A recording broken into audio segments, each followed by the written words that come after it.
Well, it's once again closing time here at John Kay's bookshop. I won't be making one of these videos this time tomorrow because after closing time we have the second John Kay's book club, and tomorrow it's going to be all about literary witches. If you're in the Edinburgh area and you want to come along and talk about your favourite witches from fiction, then last time I checked there were 3 or 4 tickets left. It's free, but you have to reserve a place because we hold it in a room that can only hold so many people. I'll leave a link to the Eventbrite in the episode description box below. Hopefully there are still tickets if you want to come. Just quickly wanted to mention as well that since some people have been kind enough to ask whether or not we'll be able to stream the book clubs, I mentioned in the first video I made about the book club a month or so ago that we were looking at maybe getting a Zoom invite to have an international audience in our little book club in Edinburgh. That's still very much on the cards. It won't happen this time, but I'm going to look into it for the May edition of the book club, or at latest the June one. So keep an eye out for any updates. I will obviously announce it here if that comes to pass. But for tonight's video, I thought I'd kind of get in the mood for talking about witches tomorrow by talking about 2 of my favourite subjects, Sylvia Plath and Macbeth, and the witchy connection between the two. So heads up for my next podcast episode. It's going to be on a Sylvia Plath poem called The Disquieting Muses, a title taken from a painting by De Chirico, and featuring 3 witchy-like figures who seem to have stepped out of Sleeping Beauty. I'll give you the first stanza just to give you a sense of it, and then we'll go from there.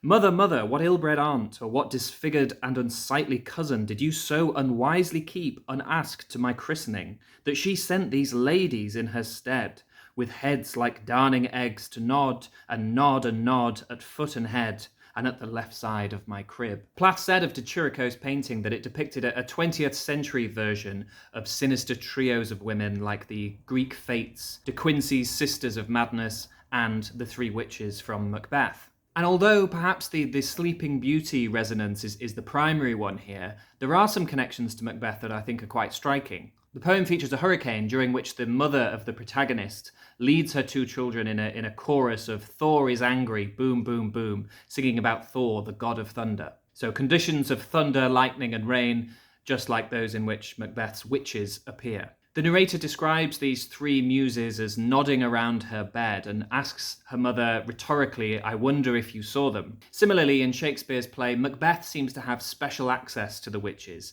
Banquo sees them in their first encounter, but afterwards it's Macbeth that is plagued with visions. He in fact sees the ghost of Banquo, who won't communicate with him but does nod his head. At the end of the poem, the narrator tells her mother, this is the kingdom you brought me to. The mother and the 3 disquieting muses are seen as opposing influences on the narrator, just as in Shakespeare's play, the 3 witches and Macbeth's wife, Lady Macbeth, steer his course and affect his destiny. And like Macbeth, the narrator of this poem, under these influences, has somehow won herself a kingdom. Bubbles are associated with witchcraft in Shakespeare's play, most famously in the boiling and bubbling cauldron, but also the witches themselves are likened to bubbles by Banquo, when after the vision of these 3 women has disappeared, he says, the earth hath bubbles like the water has, and these are of them. Interestingly, in Plath's poem, when during the storm, the influence of the 3 muses somehow breaks the windows of her father's study, she says they bellied in like bubbles about to break. And towards the end of the poem, when the narrator describes the growing separation between her and her mother, the dimming of her mother's influence, she imagines her mother floating away like a soap bubble. Now, in April of 1610, when Macbeth was being performed in London, Simon Forman, an astrologer, recorded a performance. It's one of the rare recordings of a contemporary Shakespeare performance that we have.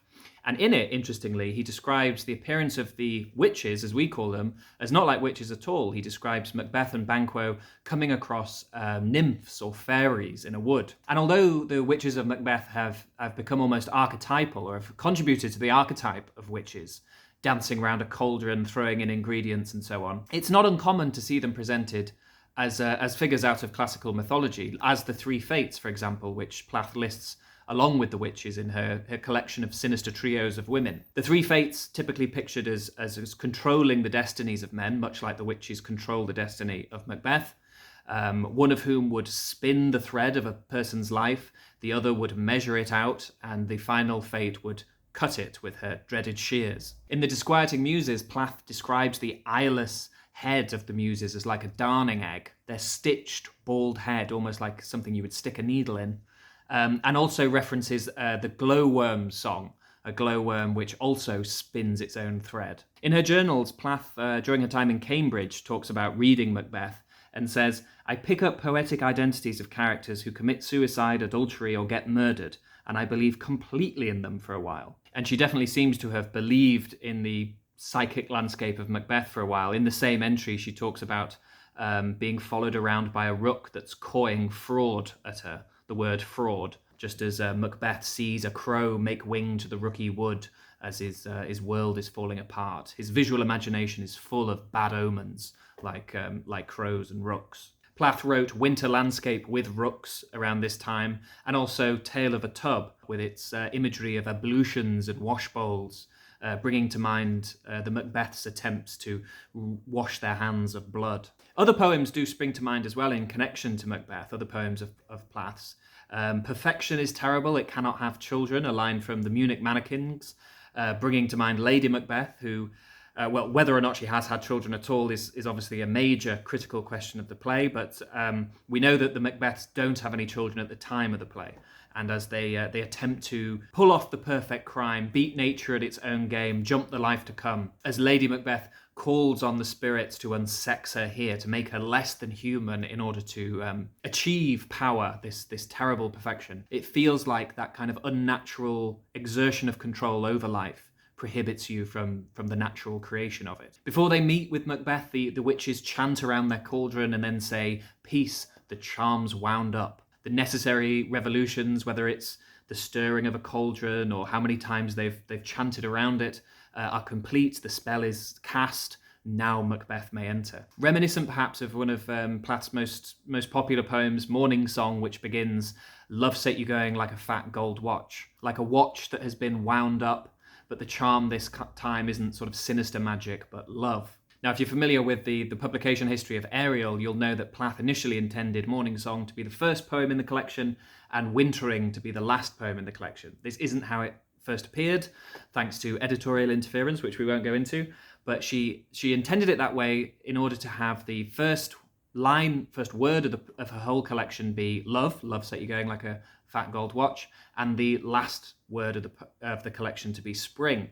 And despite the distressing nature and content of Ariel, it had this circularity to it, a kind of hopeful note of reawakening, beginning with love and ending with spring, a sort of positive spin on the same magic circularity we see in the witches' spells in Macbeth. So there you go, just a few ideas on witches and Plath and Shakespeare. Remember, if you want to come along tomorrow night and talk about your favourite witches from fiction, on poetry or whatever else, check the Eventbrite in the episode description below. And if you're not local and can't make it, do keep an eye out for my upcoming podcast on the disquieting muses. Until then, happy reading.